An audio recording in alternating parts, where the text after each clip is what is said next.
pumptrackbaan in Oostrum werd woensdag officieel geopend. Er waren clinics voor de basisschool en een stuntteam zorgde voor spektakel op het parcours dat 2 jaar geleden nog een wild idee was.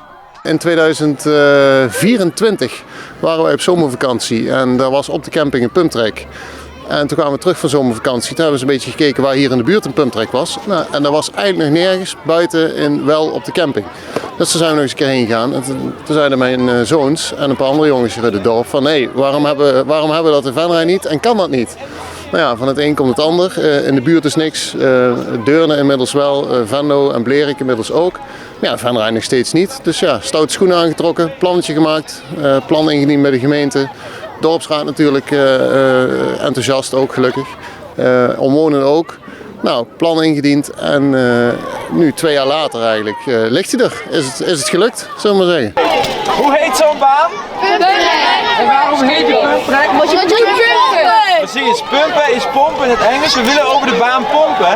En het idee is eigenlijk een heel rondje over de baan te doen zonder te trappen. Jullie zien de bultjes. Hebben jullie de bulten gezien? Als we een bult omhoog gaan, dan maken we ons lang en licht. Oké? En als we een bult naar beneden gaan, dan maken we ons heel klein en zwaar. Dat is net hetzelfde als met schommelen. Wat hebben jullie precies gedaan vanmorgen? We hebben net les gekregen over hoe je op een BMX moet zitten en daarna mochten we een paar rondjes doen. Pumptrack. Ja, we gingen eerst leren hoe je op een fiets moest zitten en dan daarna mochten we een paar rondjes. En waar moet je dan precies op letten op een BMX? Dat je niet te veel gaat zitten, ook niet te veel gaat trappen en dat je als je op de pumptrack zit, dat je goed moet pompen. Ja, je moet echt zo min mogelijk trappen, maar dat is best lastig. BMX valt in de smaak? Nou ja, ik heb de les gevolgd, alleen daarna ben ik overgestapt naar de step, want ik vond het nog wel een beetje spannend. Hoe ging het met de step? Dat ging wel goed. Ik had het al vaker gedaan, dus ik wist wel een beetje hoe het moest. De eerste keer is wel leuk. Ik weet niet of ik het vaker ga doen. Ben je straks hier vaker te vinden of is het 1 keer? Ja, misschien wel wat vaker. Een trots dorp dan, denk ik. Zeker, we horen veel positieve geluiden. Zeker omdat we ook zien dat de jeugd veel buiten is. Hij is inmiddels 2 weken officieel open. Iedere dag volle bak, 70, 80, soms wel 100 kinderen die hier rondhangen en fietsen, stunten.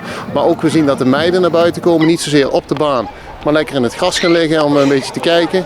We horen ook van ouders en opa's en oma's zeggen, kind weg van het scherm, lekker buiten aan het spelen. Nou, daar is het voor bedoeld, dat ze vooral samen zijn en buiten zijn.